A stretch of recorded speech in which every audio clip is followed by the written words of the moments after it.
chama cha ODM kimebaki na Sifuna. Baina ya watu walibaki wakilalamika kwamba hao Wambukusu wametuzoea kutunyang'anya chama, lakini ukweli wa mambo ni kwamba watu wameama na ODM wakajoin, wameama na Sifuna wakajoin vijana. Kama kuna spirit ya Raila ilikuwa imeingia katika hiyo mikutano, iliingia kwa mkutano ambao ilikuwa fungamano. Kwa wengine ole wao, kwa sababu kitu ya kwanza wameelewa kwamba hao ni wasaliti, walevi, watu wasiojielewa, watu ambaye wafikirii mambo ya Wakenya wa kawaida. Wale wanafurahia vijana wakiumia, wakikosa kazi, wakitoka university na kukaa mahali kama Jibaji na kutembea huko na huko bila kupata chakula, bila kupata kazi, bila kupata mavazi. Hao ndio wale walikuwa wamekutana pale. Hao ndio tunasema kwamba ni Linda Ground.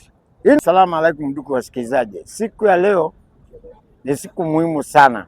Ni siku ile ambaye watu walikuwa wanatarajia kwa hamu kila mahali Kenya, kwa sababu walikuwa wanataka kutambua baina ya Oburu na msemaji mkuu wa chama cha ODM ni nani mbambe wa chama cha ODM. Lakini leo watu wametambua ukweli kwamba kumbe hata mjinga uzeeka. Si kwamba ati lazima ati iwe kama ule amezeeka ni mtu mwerevu. Na ukiona ati watu wanaumbi useme kwamba ni waerevu. No, hata mjinga uzeeka.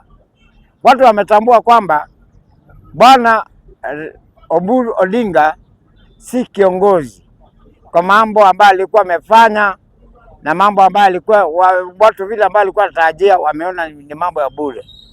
Leo kulikuwa na chama kinaitwa ODM National Delegate Conference ambayo zilikuwa zimewekwa mbili. Kuna ile ya ukweli ambayo ilikuwa imewekwa hapo mahali kunaitwa fungamano, ambayo ilikuwa imejaa viongozi. Ilikuwa na machama ni moja 35 katika 47. Kwa hivyo ujue wale ambao walikuwa wamebaki ni wangapi. Toanisha hapo 47 to 35. Uelewe basi na Oburu na alikuwa na wangapi. Katika hao walikuwa na viongozi karibu 40 wa kila count, wale ambao wanasimamia ODM.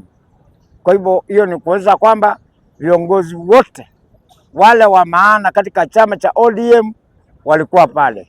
Wale ambao ni walevi, watu ambao wanatamani tumbo zao, washuliki na watu, walikuwa mahali kunaitwa race course.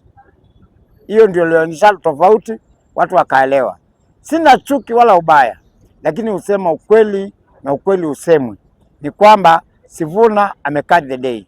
Kama una macho basi karibia TV yako ujione, ama ufungue mtandao ujione ukweli wa Mwenyezi Mungu kwamba chama cha ODM kimebaki na Sifuna.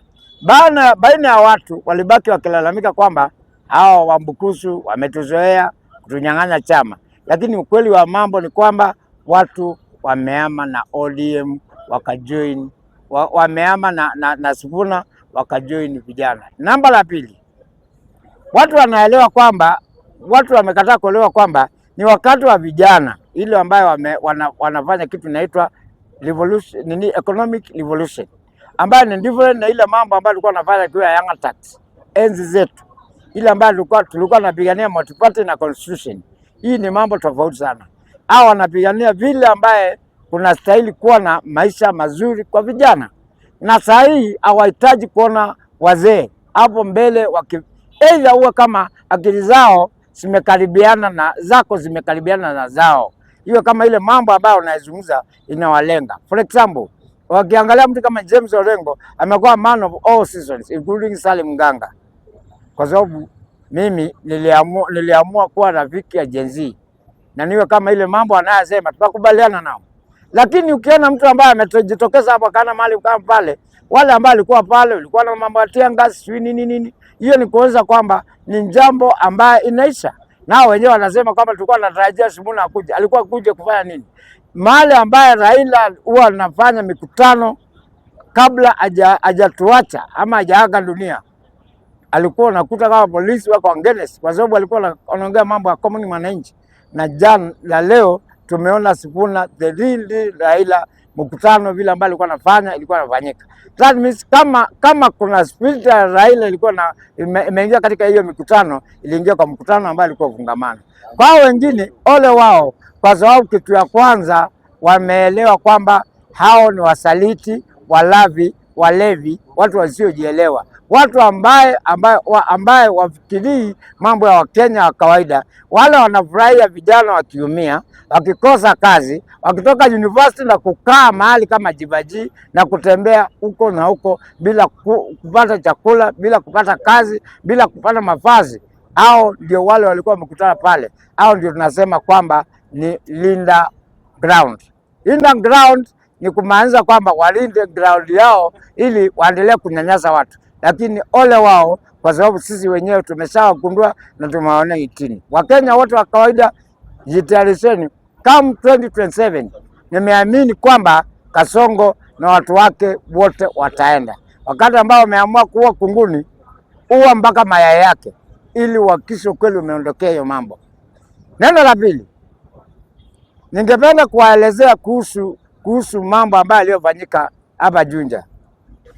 Mheshimiwa Ichung'wah ameponea chupuchupu, kwa maana wananchi wa Juja wakuruhusu hata asalimie. Wakati alisimama tu na ni mbele ya president na wengine ambaye alikuwa ameandamana nao, waliamua kwanza wamnyamasishe na wamwambia taki story yako, kwa sababu watu wamechoka na matabeli wale ambao wanajaribu kuongea story ili wapate chakula kutoka kwa majina yao. Mungu awabariki na awe uwezo muweze kufungua macho na masikio mjionee. Asanteni.